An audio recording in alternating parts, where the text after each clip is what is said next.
कांग्रेस के नेता राहुल गांधी चुनाव आयोग पर वोट चोरी का आरोप लगा रहे थे, लेकिन अब उनकी मुश्किलें बढ़ती दिख रही है। मुख्य चुनाव आयुक्त ज्ञानेश कुमार ने चुनाव आयोग के ऊपर लगातार किए जा रहे हमलों का करारा जवाब दिया और बताया कि बिहार में क्यों एसआईआर हो रहा है।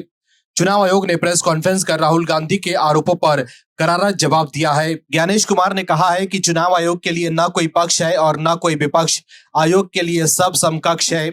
चाहे कोई भी दल हो, चुनाव आयोग अपने संवैधानिक कर्तव्य से पीछे नहीं हटेगा।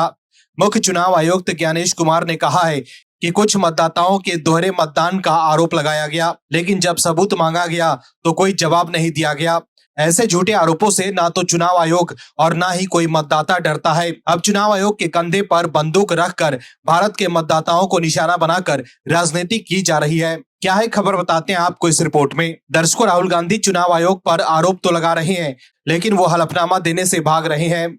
लेकिन इसको लेकर चुनाव आयोग ने साफ कर दिया है कि 7 दिन के भीतर हलफनामा दे, नहीं तो देश से माफी मांगे। चुनाव आयोग ने कहा है कि गलत आंकड़े पेश किए गए हैं। चुनाव आयोग ने यह भी कहा है कि मतदाताओं को फर्जी कहना बर्दाश्त नहीं किया जाएगा। पीपीटी में गलत एनालाइज करना, गलत आंकड़े पेश करना, ये संविधान और कानून दोनों के खिलाफ है। महाराष्ट्र को लेकर राहुल गांधी खूब आरोप लगाते हैं कि महाराष्ट्र के विधानसभा चुनाव में धांधली हुई है, लेकिन चुनाव आयोग ने कहा है कि महाराष्ट्र विधानसभा चुनाव से पहले कांग्रेस ने शिकायत या आपत्तियां दर्ज नहीं कराई, लेकिन हार के बाद सवाल उठाने लगे। ऐसा करके आप सोचेंगे कि चुनाव आयोग शांत रहेगा, ये संभव नहीं है। चुनाव आयोग ने सख्त लहजे में कह दिया है कि देश से माफी मांगना होगा।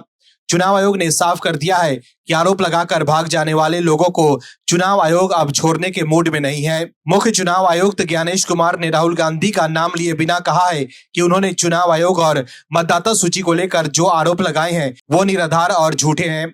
अगर उनके पास अपने दावे का सबूत है तो उन्हें 7 दिन के भीतर शपथ पत्र यानी हलफनामा देना होगा, अन्यथा उन्हें पूरे देश से माफी मांगनी होगी। वहीं मुख्य चुनाव आयुक्त ज्ञानेश कुमार ने वोटर की फोटो, नाम और पहचान सार्वजनिक करने पर भी नाराजगी जताई है। आयोग ने कहा है कि उनके लिए सभी बराबर है। वोट चोरी जैसे शब्द का इस्तेमाल गलत है। ज्ञानेश कुमार ने यह भी कहा है कि वोटर के फोटो, नाम और पहचान सार्वजनिक करना गलत है, इसे सार्वजनिक नहीं करना चाहिए। मुख्य चुनाव आयुक्त ने कहा है कि किसी भी तरह की शिकायत के लिए आयोग के दरवाजे पूरी तरह से खुले हैं। उन्होंने आगे कहा कि अगर आपको किसी तरह का संदेह हो तो ऐसे मामले में कोर्ट में याचिका दायर करनी चाहिए थी। ज्ञानेश कुमार ने यह भी कहा कि क्या बहन, बहू और बेटियों की पहचान उजागर करना सही है। दर्शकों, राहुल गांधी ने प्रेस कॉन्फ्रेंस में कई वोटरों का नाम उजागर कर दिया था। इसको लेकर उन पर कई सवाल उठे थे।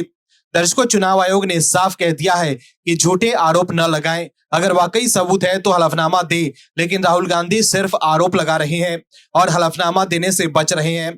ऐसे में आप समझ सकते हैं कि कौन सही है और कौन गलत। इससे पहले चीन वाले मामले पर राहुल गांधी सुप्रीम कोर्ट में पलट चुके हैं। ऐसे में सवाल है कि इस बार जो आरोप वो लगा रहे हैं वो सही है या सिर्फ वो राजनीतिक बयानबाजी कर रहे हैं। अगर राहुल गांधी सही है तो उन्हें हलफनामा देकर चुनाव आयोग को चुप कर देना चाहिए। वहीं बीजेपी का कहना है कि कांग्रेस और विपक्ष के लोग घुसपैठियों को वोटर लिस्ट से बाहर करवाने से रोकना चाहते हैं। वहीं मुख्य चुनाव आयुक्त ज्ञानेश कुमार ने कहा है कि मैं ये स्पष्ट कर देना चाहता हूं कि भारत के संविधान के अनुसार केवल भारतीय नागरिक ही सांसद और विधायक के चुनाव में वोट दे सकते हैं। दूसरे देशों के लोगों को यह अधिकार नहीं है। अगर ऐसे लोगों ने गन्ना फॉर्म भरा है तो एसआईआर प्रक्रिया के दौरान उन्हें कुछ दस्तावेज जमा करके अपनी राष्ट्रीयता साबित करनी होगी। जांच के बाद उनके नाम हटा दिए जाएंगे। कुल मिलाकर देखें तो चुनाव आयोग ने कांग्रेस को घेर लिया है। वहीं विपक्ष को यह भी डर था कि क्या चुनाव आयोग एसआईआर के जरिए एनआरसी तो लागू नहीं कर रहा है। इसको लेकर चुनाव आयोग ने साफ कर दिया है कि जिनको लेकर शक है कि वो भारतीय नहीं है, उन्हें नागरिकता साबित करनी होगी, नहीं तो उन्हें वोटर लिस्ट से बाहर कर दिया जाएगा। दर्शकों, इसी बात को लेकर विपक्ष को तकलीफ है। उन्हें लगता है कि उनके वोट बैंक को कहीं बाहर न कर दिया जाए। Bureau report, OMH news. आप दर्शकों से विनम्र निवेदन है कि चैनल को सब्सक्राइब जरूर करें